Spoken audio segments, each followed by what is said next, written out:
ചേലക്കര തോൽവിയോടെ ഭരണവിരുദ്ധ വികാരമുണ്ടെന്ന പ്രതിപക്ഷവാദം പൊളിഞ്ഞു. ഉപതെരഞ്ഞെടുപ്പിൽ UDF വിജയിച്ചത് സിറ്റിംഗ് സീറ്റുകളിൽ മാത്രം. ചേലക്കര തോൽവിയിൽ കോൺഗ്രസിനുള്ളിൽ അതൃപ്തി.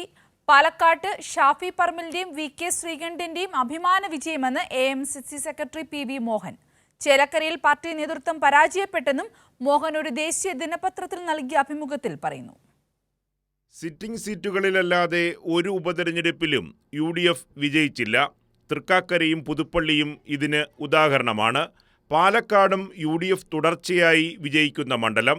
അവിടെയും UDF ഭൂരിപക്ഷം നേടിയത് SDPI ജമാഅത്തെ ഇസ്ലാമി പിന്തുണയോടെ. SDPIയുടെ വിജയാഹ്ലാദ പ്രകടനം തന്നെ ഇതിന് തെളിവായി മാറി. എന്നാൽ സർക്കാരിനെതിരെ ഭരണവിരുദ്ധ വികാരമുണ്ടെങ്കിൽ എന്തുകൊണ്ട് ചേലക്കരയിൽ കോൺഗ്രസിന് വിജയിക്കാനായില്ല എന്ന ചോദ്യമാണ് VD സതീശനെ പ്രതിരോധത്തിലാക്കുന്നത്. LDF ചേലക്കരയിൽ കഴിഞ്ഞ ലോക്സഭാ തെരഞ്ഞെടുപ്പിലെ 5000-ൽ നിന്ന് ഭൂരിപക്ഷം 12,000-ആയി വർദ്ധിപ്പിച്ചു.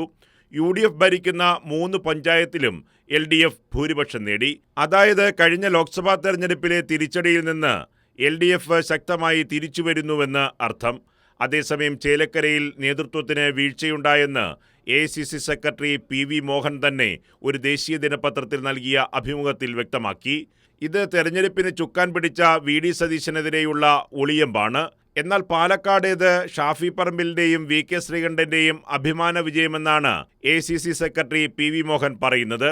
ചേലക്കരയിൽ പ്രചാരണത്തിൽ ഏകോപനമുണ്ടായില്ല. പ്രവർത്തന രംഗത്ത് നേതാക്കളുടെ അഭാവം പ്രശ്നമായി മാറി. കോൺഗ്രസ് വോട്ടുകൾ ലഭിക്കുന്ന കേന്ദ്രങ്ങളിൽ പോലും ഫലപ്രദമായ പ്രവർത്തനം നടന്നില്ലെന്നും അദ്ദേഹം പറയുന്നു. നേതൃത്വം മുഴുവൻ പാലക്കാട് കേന്ദ്രീകരിക്കുന്നതിന് എതിരെ ചേലക്കര സ്ഥാനാർത്ഥി രമ്യ ഹരിദാസ് തന്നെ തെരഞ്ഞെടുപ്പ് കമ്മിറ്റി യോഗത്തിൽ നേരത്തെ വിമർശനം ഉന്നയിച്ചിരുന്നു.